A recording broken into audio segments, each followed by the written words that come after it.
తెలంగాణ తల్లి విగ్రహ ఆవిష్కరణ కార్యక్రమం సచివాలయంలో చాలా ఘనంగా జరిగింది. మనం చూడవచ్చు.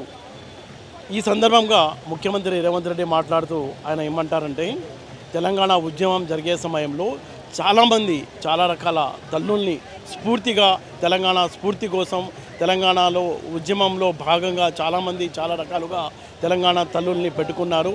అయితే ఇప్పుడు రాష్ట్ర ప్రభుత్వం అధికారికంగా తెలంగాణ తల్లి విగ్రహ ఆవిష్కరణ కార్యక్రమాన్ని ఇక్కడ చేపట్టింది.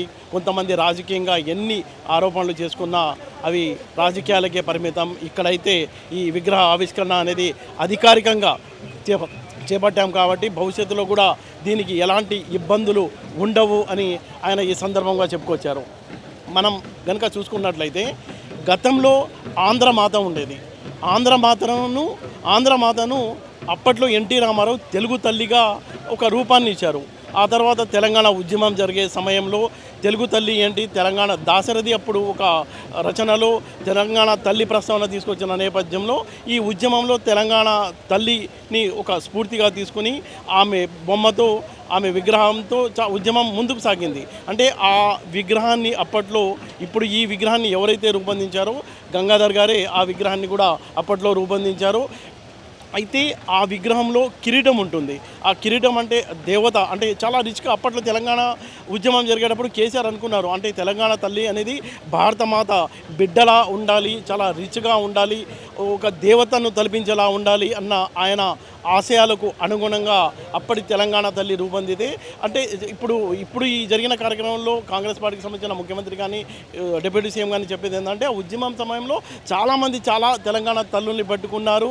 ఆ ఉద్యమం కొనసాగిన తర్వాత ఇప్పుడు 10 ఏళ్ల తర్వాత కాంగ్రెస్ పార్టీ అధికారంలోకి వచ్చిన తర్వాత ఈ స్ఫూర్తితో తెలంగాణ తల్లిని, అంటే సామాన్య రాజరికపు ఆనవాళ్ళు, భూస్వామ్య ఆనవాళ్ళు లేకుండా సాధారణ మహిళల, అంటే మన తల్లిలా చెల్లిలా అక్కలా కనిపించే ఒక రూపాన్ని తెలంగాణ తల్లి రూపంలో మనం చూసుకుంటున్నాం.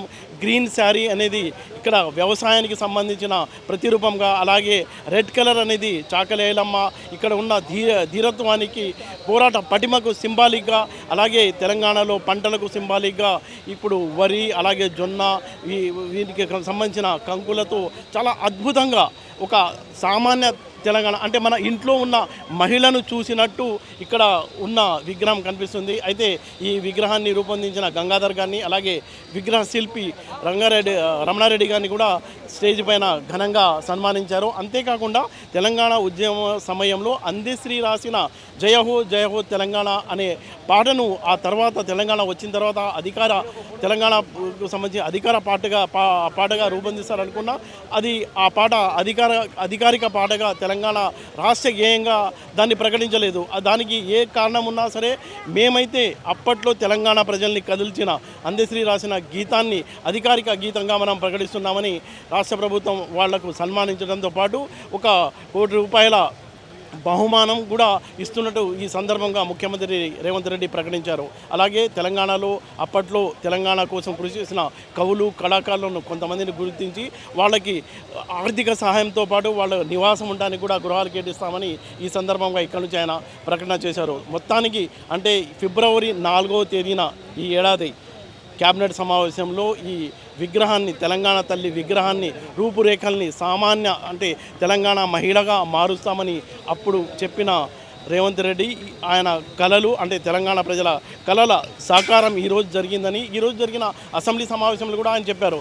ఘనంగా ఇక నుంచి ప్రతి ఏడాది ఆగస్టు 15 అలాగే జనవరి 26 నాడు, అంటే 2 పండుగలు దేశానికి సంబంధించి చూసుకున్నట్టే తెలంగాణకు సంబంధించి జూన్ 2 అలాగే ఈ డిసెంబర్ 9 సోనియా గాంధీ జన్మదినం, అలాగే తెలంగాణ 2009లో తెలంగాణకు సంబంధించిన మొదటి ప్రకటన వచ్చిన తేదీని ఘనంగా జరుపుకుంటామని ముఖ్యమంత్రి రేవంత్ రెడ్డి అసెంబ్లీలో కూడా ఈరోజు ప్రకటన చేశారు.